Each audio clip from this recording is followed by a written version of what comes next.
Olá, nesta edição não perca uma matéria especial sobre a operação realizada pelo MPRJ em conjunto com a Polícia Civil para cumprir 20 mandados de prisão e de busca e apreensão contra denunciados por associação para o tráfico de drogas. Entenda o caso com o integrante do GAECO, o promotor de justiça Rômulo Santos Silva.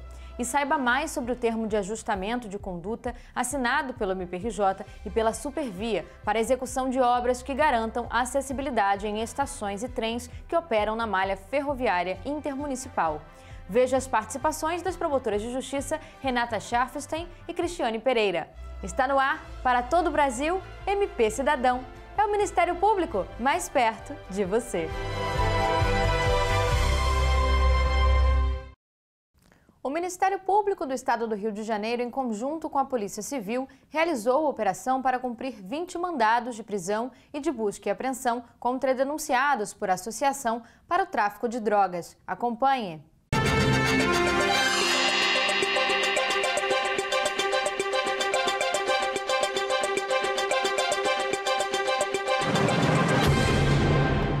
Nós iniciamos pelo GAECO em 2018 essa investigação, que inicialmente objetivava apurar o tráfico de drogas na comunidade do Salgueiro, em São Gonçalo. E durante a investigação nós desenvolvemos e identificamos outros núcleos ligados ao tráfico de drogas, ao Comando Vermelho em outras comunidades, e especificamente identificamos um núcleo integrado por 3 indivíduos, 2 homens e uma mulher, que eram responsáveis por fornecer munições e armamentos para o Comando Vermelho atuarem nessas comunidades. Essa investigação se desenvolveu e agora, em dezembro do ano passado, nós oferecemos denúncia, na verdade, contra 21 indivíduos, pedimos a prisão de todos eles. Na última segunda-feira, um casal, que era um desses elementos, eram indivíduos ligados a esse núcleo que faziam o fornecimento de munições, foi preso, foi capturado em Goiás, a partir da nossa diligência de busca, do cumprimento do mandado de prisão deles, transportando mais de 10 mil munições só de fuzil.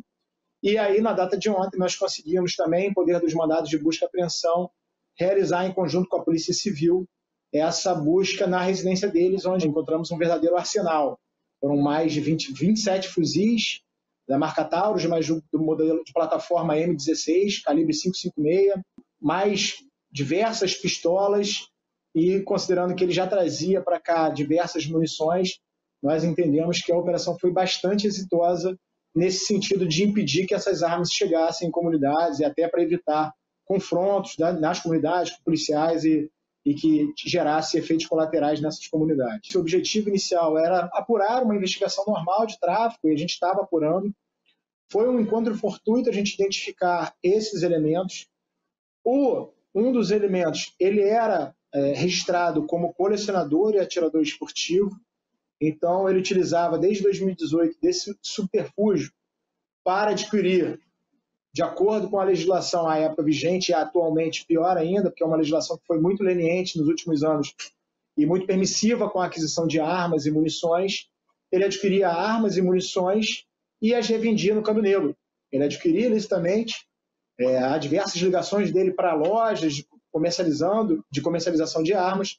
Ele foi até esse transporte, ele tinha registro para transportar, pasmem, 11 mil munições de fuzil que ele estava transportando, e se não fosse pela nossa operação, pela investigação e o mandado de prisão, ele voltaria para o Rio de Janeiro, transportando 11 mil munições de fuzil, tendo já em seu poder, na sua residência também, pasmem, ainda, quase 30 fuzis regularmente adquiridos, e essas armas e munições seriam destinadas para a criminalidade organizada. Essas armas ainda vão ser periciadas, há uma possibilidade de perdimento dessas armas em favor do Estado, aí podem ser utilizadas nas forças de segurança, que é normalmente o destino que é dado, e é o que a gente vai tentar. Um outro passo, a gente apurar o envolvimento de terceiras pessoas, a legalidade, efetiva legalidade da comercialização por parte dessas lojas que forneciam armas e munições, o levantamento e o rastreamento da movimentação financeira, que a gente pôde identificar numa análise rápida, superficial, que só de fuzil o valor era de aproximadamente R$ 1.600.000 que ele tinha em seu poder.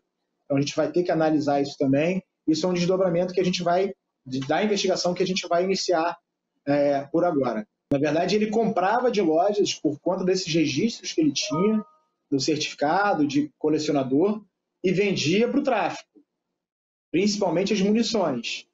Então, era o caminho inverso. Ele adquiria regularmente, vamos assim dizer, e vendia para o tráfico. O próximo passo, principal que a gente vai fazer agora, é uma análise dos celulares que foram apreendidos com ele e com a sua companheira, que também é denunciada, a Paula, para exatamente a gente se debruçar sobre o entorno dessa negociação, o caminho do dinheiro, o caminho dessas armas, se ele negociava somente com o Comando Vermelho, se tinha outras facções, inclusive paramilitares, que também adquiria armas através deles. O inquérito tramitou à época pela DECODE, que hoje é a atual DRE, de combate a entorpecente, de repressão entorpecente, e foi com a atuação do Ministério Público através do GAECO, que a gente atuou conjuntamente desde 2018, e deflagramos essa operação agora. É importante a gente frisar, porque é muito importante realmente, que as mudanças de 2019 para cá na legislação, principalmente em decretos, que trouxeram grandes possibilidades de aquisições de armas e munições, não vieram acompanhadas de fiscalização da destinação dessa munição, dessa arma.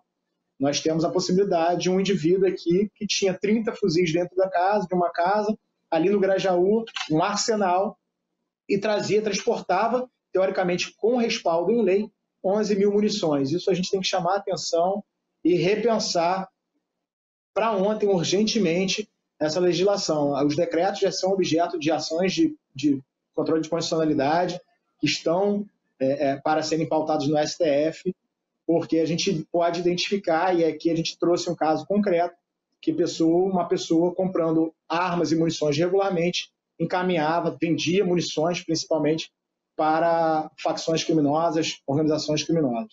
A gente teve contratempo por conta da pandemia, bastante contratempo, e acabou que, na verdade, a operação que a gente fez ontem, a gente não estava previsto para fazer, mas com a prisão do casal lá em Goiás, a gente resolveu antecipar agora, porque seria em fevereiro, para o cumprimento, até com receio de que comparsas retirassem esse material, essas armas, lá da residência. Então, a gente acelerou agora para poder cumprir essa busca e apreensão lá, e que foi exitosa. O MP Cidadão vai fazer um rápido intervalo. A seguir, não perca uma matéria especial sobre o termo de ajustamento de conduta assinado pelo MPRJ e pela Supervia. Não saia daí, voltamos em instantes.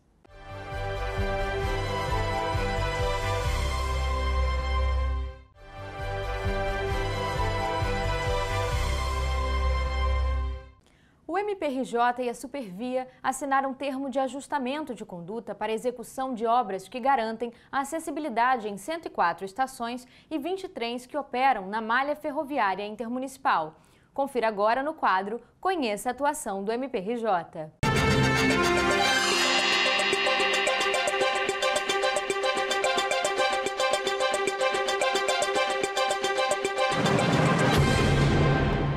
Esse termo de ajustamento de conduta, firmado semana passada entre a empresa Supervia e 7 promotorias de tutela coletiva do Ministério Público aqui do Estado do Rio de Janeiro, ele é super importante porque ele é o maior termo de ajustamento de conduta envolvendo acessibilidade do Estado do Rio e, pelo que nós pesquisamos, o segundo maior do país, vindo após o TAC Febraban.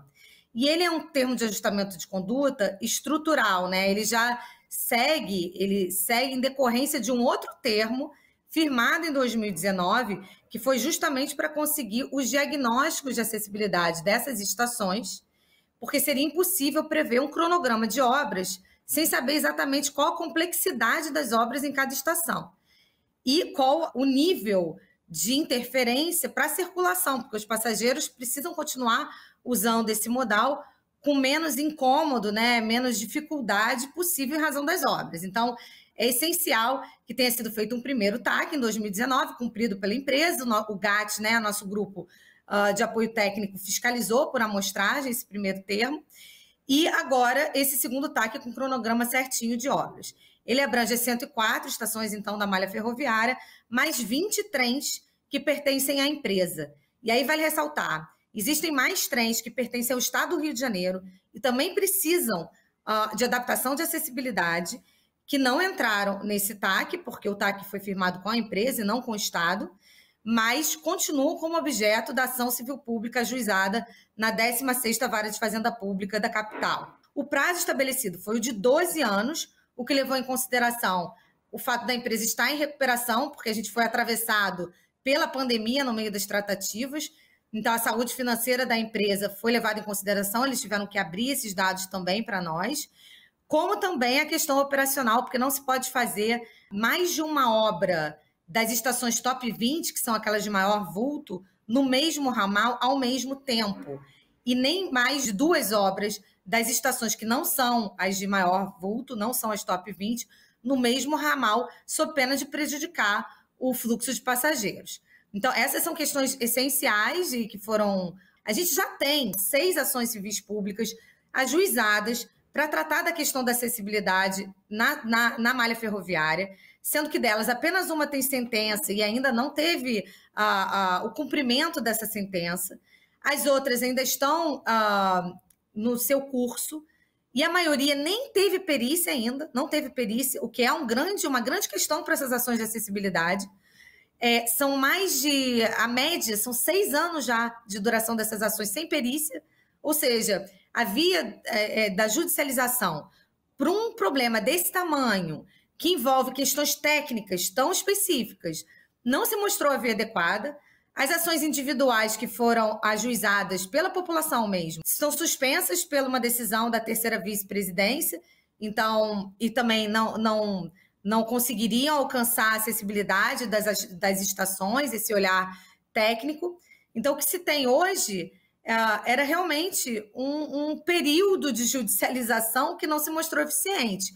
Quando se tem um TAC, você ouvindo as duas partes, a chance de se alcançar o resultado almejado, né, que é o resultado prático para a população de ter estações acessíveis, e também o que é importante, não é só a previsão da obra, mas que a obra também, na hora da sua execução, seja de fato acessível, seja fiscalizada pela sociedade, é importantíssimo.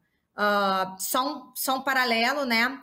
O metrô, né, teve uma ação ajuizada em 1995 pela CVI para tornar acessíveis estações, uma ação super importante, mas até hoje essa ação ainda está em curso.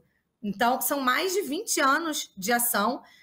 Na época da perícia, não houve a indicação de um perito, porque não houve a possibilidade de indicação de um perito judicial para fazer esse diagnóstico, ou seja, acabou sendo documental, e que bom que a empresa conseguiu cumprir, não sei se na integralidade, mas bastante, e hoje é um dos modais acessíveis.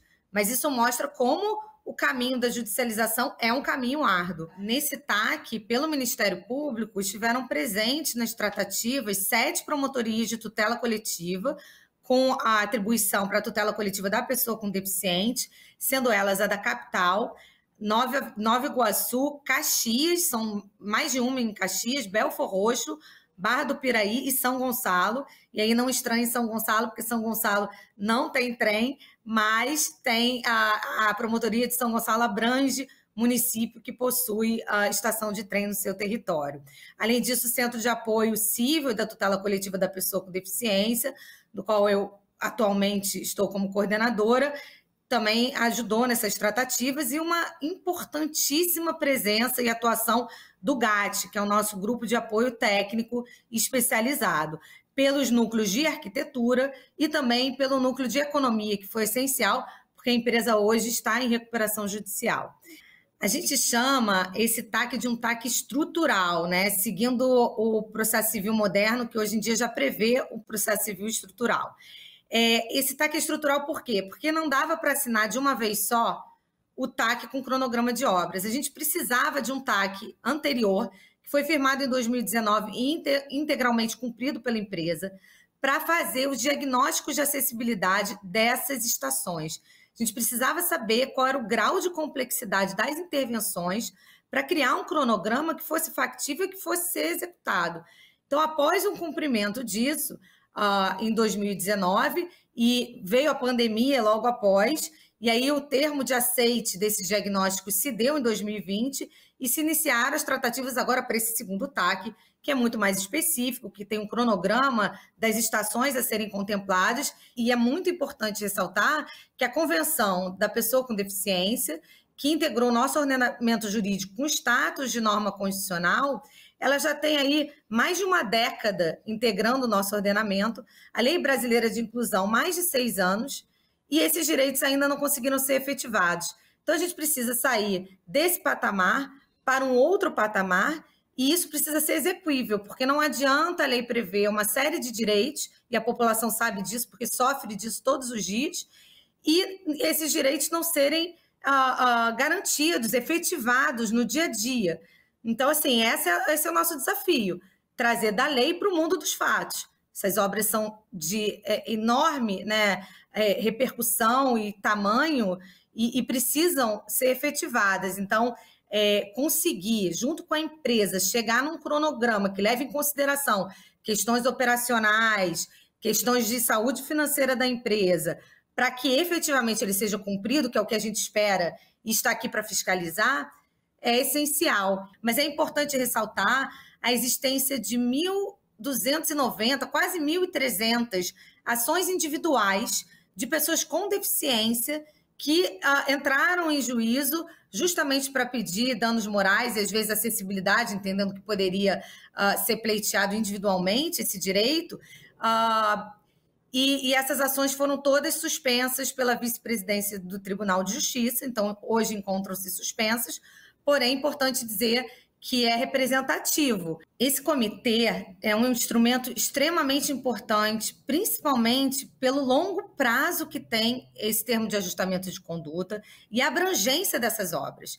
Então, a gente previu um comitê representativo, né, da sociedade civil para que nos ajude a fiscalizar essas obras de acessibilidade e, inclusive, essas intervenções também nas composições de trem. E esse comitê ele é formado por representantes da sociedade civil que tenha deficiência, do Conselho Estadual da Pessoa com Deficiência e do Conselho Municipal também, de onde se passam as estações, né, dos municípios onde passam as estações, de representante do Conselho de Arquitetura ou de Engenharia, da academia e também, importante, alguém com experiência na área de acessibilidade. Essas pessoas serão indicadas e esse comitê será formado agora em março, com reuniões semestrais e com relatórios e atas a serem disponibilizados pela empresa de forma transparente. Como dano moral coletivo, compensação por esse dano moral coletivo sofrido pela coletividade de pessoas com deficiência, ficaram estabelecidas algumas obrigações para a empresa.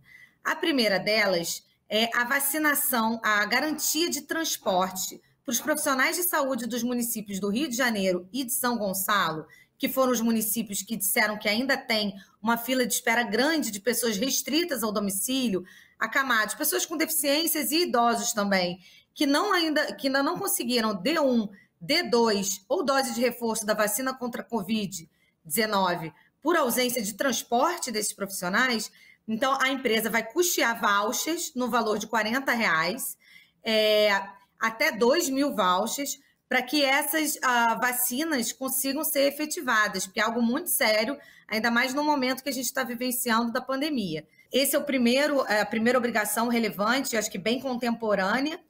A segunda obrigação é a doação de transportes de veículos do tipo van, acessíveis, para os 12 municípios por onde há estação da Supervia.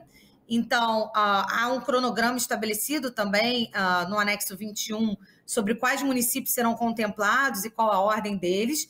E esses veículos serão preferencialmente doados para a Secretaria Municipal da Pessoa com Deficiência, se houver, porque cada município tem uma organização diferenciada. Se não, para a Secretaria de Saúde, justamente para providenciar a reabilitação das pessoas. Muitas pessoas necessitam de reabilitação e não conseguem porque não tem veículo para transportá-las. Então, o município teria esse veículo.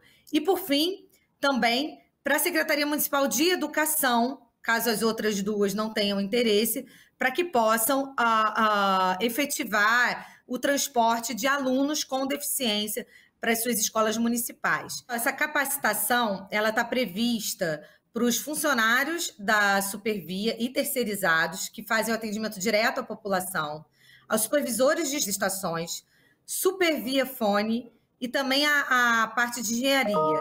E a gente garantiu também nas capacitações a presença de vaga para os conselhos estaduais da pessoa com deficiência e municipais. Por que da importância dessa capacitação? Acho que essa é uma das maiores obrigações da empresa, porque nós acompanhamos aí há anos um atendimento inadequado às pessoas com deficiência. Quando a gente fala pessoas com deficiência, não só são as pessoas com alguma deficiência física, né? Mas dentro do conceito de pessoa com deficiência previsto no artigo da LBI. São todas aquelas que têm barreiras na sua inclusão, né?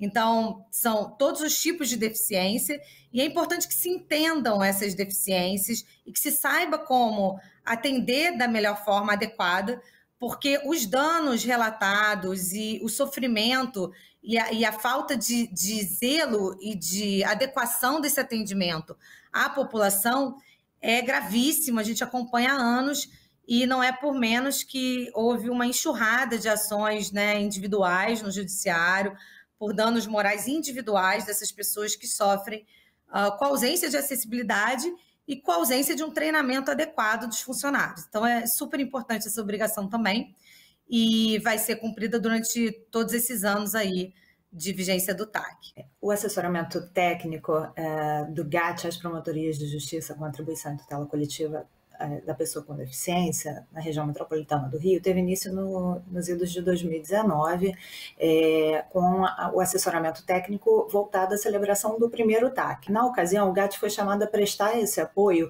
na construção de um formulário padrão, um formulário de diagnóstico padronizado que deveria ser aplicado pela empresa contratada, pela Supervia, para a realização desse diagnóstico nas 104 estações. O documento ele foi construído, então, pelos profissionais do Núcleo de Arquitetura e foi validado em vistorias conjuntas feitas entre o GAT, a empresa contratada pela Supervia e a equipe técnica da Supervia.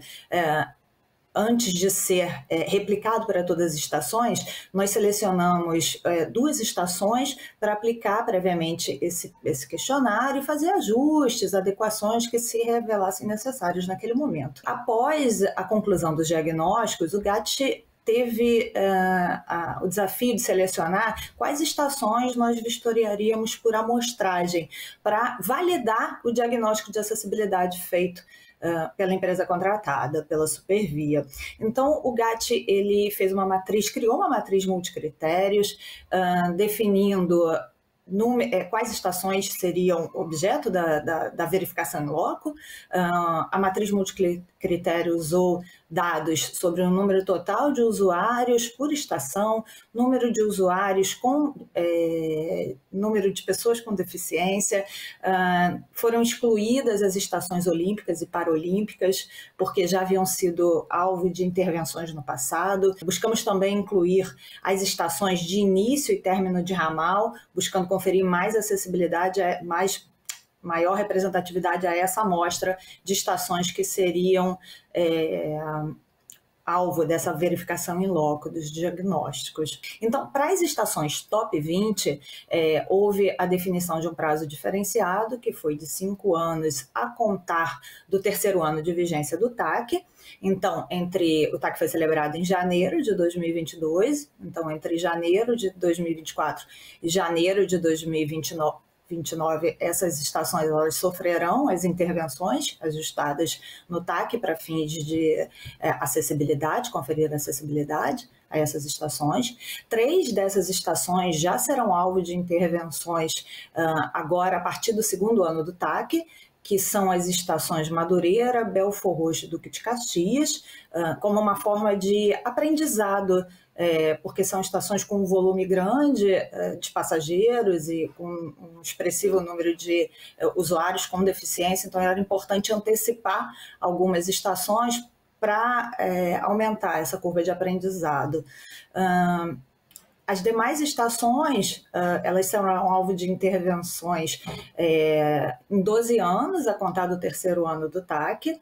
Então, em janeiro de 2028 e janeiro de 2034, a princípio em até 12 anos, portanto, foram definidas algumas premissas para evitar os impactos operacionais dessas intervenções, né? Evitar ou ao menos mitigar, de modo que no mesmo ramal apenas uma estação das chamadas top 20 poderia sofrer intervenção por vez e apenas 2 estações das demais estações poderia ser alvo dessas intervenções. O que foi ajustado no TAC foi a realização desses projetos em 5 anos a contar da celebração do TAC, ou seja, até janeiro de 2027, com a previsão de realização de reuniões técnicas entre os profissionais do GAT, de assessoramento técnico do Ministério Público, da empresa contratada pela Supervia e da própria Supervia. E além dos projetos executivos, também há a previsão de adequação dos 20 trens que foram adquiridos pela Supervia. Já houve, inclusive, uma reunião técnica entre a Supervia, a empresa contratada pela Supervia, e os técnicos do GAT, que ocorreu na última semana, uma semana logo após a celebração do TAC. E esses projetos eles serão alvo de discussão por essas equipes técnicas e deverão ser executados em até 2 anos a contar da celebração do TAC. Os prazos que foram definidos no TAC, eles levam em conta um referencial mínimo que permite, né, tanto o cumprimento das obrigações de fazer, de tornar acessíveis os trens e as estações ferroviárias operadas pela Supervia, sem viabilizar a operação da Supervia. Por quê? Porque a Supervia ela se encontra em regime de recuperação fiscal e ela possui outras despesas e obrigações operacionais, então foi preciso compatibilizar o cumprimento dessa obrigação de fazer, avançada com o Ministério Público, com o cumprimento ordinário das obrigações da Supervia. Então foi definido o que a gente chamou de um piso referencial. No TAC a gente faz referência a gatilho PAX mínimo, que significa o quê? Significa o número de bilhetes pagos na data da celebração do TAC, vezes o valor da tarifa. Então a gente considerou que esse é o valor que hoje permite que a Supervia ela execute as obras, realize os projetos, execute as obras no prazo de até 12 anos. Mas, em paralelo, foram previstos mecanismos de reavaliação periódica desse piso referencial, de modo que, uma vez estando o país num melhor cenário econômico, e isso se reflita num aumento do número de passageiros, o cronograma possa ser acelerado. Ao contrário, caso haja um agravamento do cenário econômico, uma crise financeira que prejudique ainda mais a oferição de receita pela Supervia, esse cronograma pode ser majorado. Então, a princípio, o prazo realmente é de 12 anos, mas ele não é um prazo inflexível, ele vai sendo reavaliado paulatinamente em reuniões também conjuntas entre o Corpo de Assessoramento Técnico do Ministério Público e a Supervia. E o MP Cidadão de hoje se despede por aqui. Se você quiser rever esta ou alguma edição anterior, acesse o canal do MPRJ no YouTube. Aproveite para se inscrever, ativar as notificações, além de ficar por dentro de outros conteúdos do Ministério Público do Rio. E nos acompanhe também pelas nossas redes sociais. O MP Cidadão também está disponível em podcast nas plataformas Deezer, Spotify e iTunes. Eu te aguardo no domingo que vem. Um abraço, até mais!